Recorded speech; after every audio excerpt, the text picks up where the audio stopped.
Khajuraho was established as one of the Rajput kingdoms by the Chandelas. The Chandelas were Rajputs from Western India who then merged with and joined up with the tribal population of central India to create their kingdom. The Chandelas had to submit to Orthodox Hinduism to secure their royal status. At the same time, they also had to honor the local deities and religious practices to gain more influence over their people. The Chaucer Yogini is very interesting because it has a very strong Tantric background to it. But maybe Khajuraho became famous because of the Yogini temple, which is slightly earlier. And that's why the place developed its religious significance. And then the Chandelas came and built the temples in a form that celebrated, for me it was Shiva's marriage. And it was a place to bring people to see this new creation of the Chandelas. So you really had to think of something, a theme that was so powerful that you could get pilgrims to come. Because pilgrims meant money, it meant taxis, it meant travelers coming and going, it meant merchants. To build a pilgrimage town, I mean, if you were to look at the economics of it, you would have to choose a theme or a celebration that would really bring a lot of people to your town.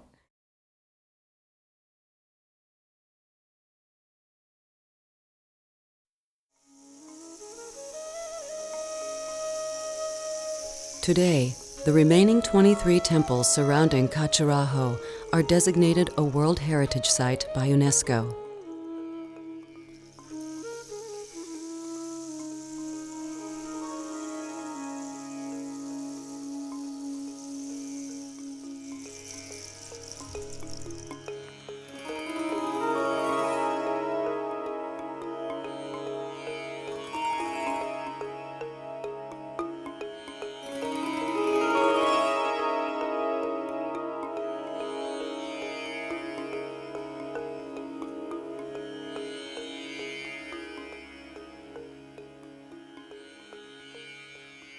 We're able to put back some of the trees and the forest around the area and try and protect it, because Khajuraho is a gem.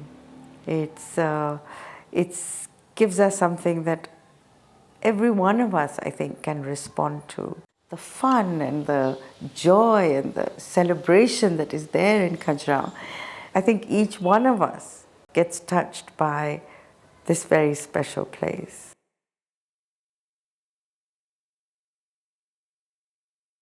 Khajuraho represents the essence of Indian philosophy, of knowing that life is this balance between spirit and matter, of your spiritual life and your physical life.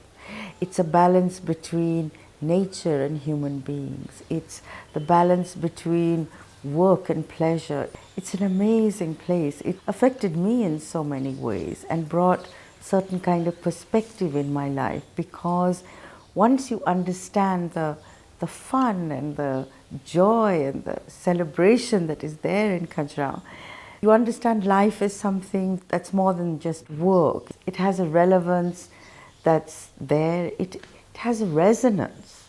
It has a fragrance that we can still enjoy today.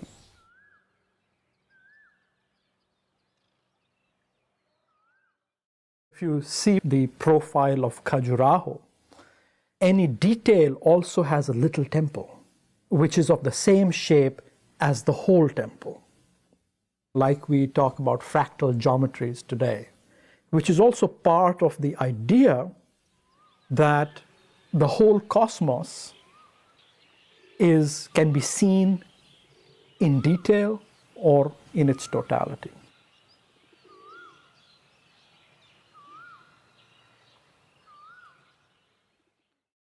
Temples have been designed to work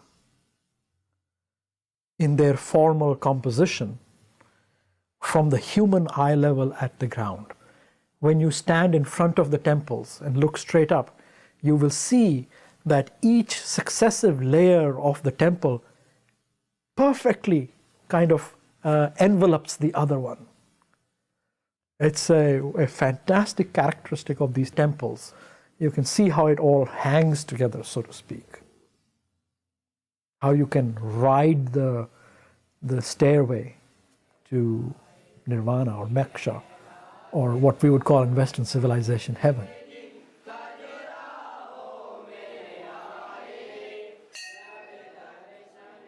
In the center is this dark, quiet chamber, and it's called the Garbhagriha, which means the womb. If you go directly above the image, through the tower to the shikhar, you have the kalash, the water of immortality. Because that's the promise, that if we can understand this single truth of our divinity, we will be removed from this cycle of life forever. The origin that enables the world to be is held in the sanctum, in the deep heart of the temple. And that is formless. But as the world emerges out from the center, it becomes manifest, it becomes visible. And it is emerging out not only in space, but also in time, so that it has to be seen as something that is coming out of the stone. And where we see it, it is frozen at one particular moment. In Khajuraho, all the sculptures are joined with the temple wall, which is another way to depict oneness. That connection is critical.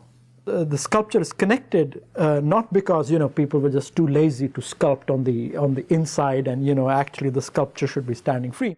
That connection of the sculpture is to show that this form emerges out of the stone and can go back to that stone. And indeed, the point is to go back into formlessness, into non-being.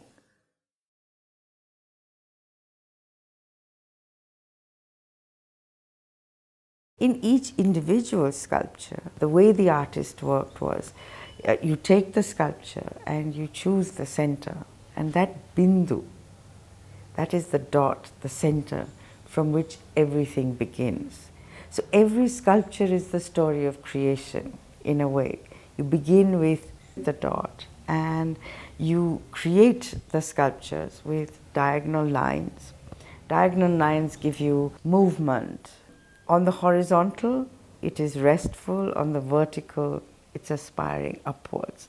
So you have the mixture of space and also time, and then movement within that.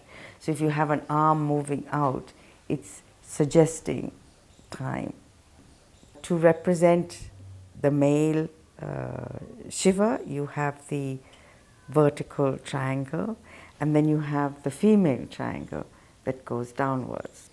And in Khajuraho, in many places you see just the diamond, which is actually a very abstract form of that concept of the union of spirit and matter.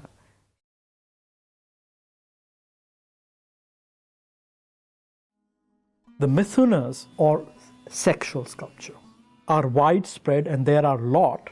But the important thing to remember is that neither are they central to the sculpture, nor are they hidden. Everything that exists has to be manifested in the sculpture, because this is the whole cosmos. Included in that multiplicity, in that proliferation, are the mithunas, or sexual sculpture.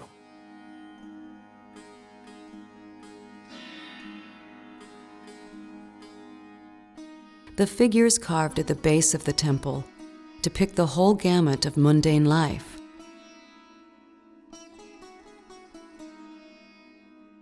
While these interlocking figures convey transcendental levels of existence.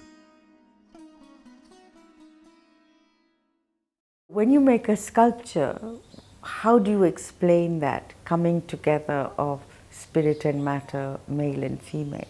So one way was the Khajuraho way, to show them making love together. Another way is the concept that we have in sculpture of Ardha Narishwar, where it's half male and half female becoming one again. In Hinduism and in a lot of other schools of thought, the core word for soul is Atman. And Atman, as you know, is cognate with the Greek atmos, which is atmosphere. All right? So that the basic essence of being is not a deep interiority, but is indeed the atmosphere that holds us, that we take in through breath, in and out, and that sustains us.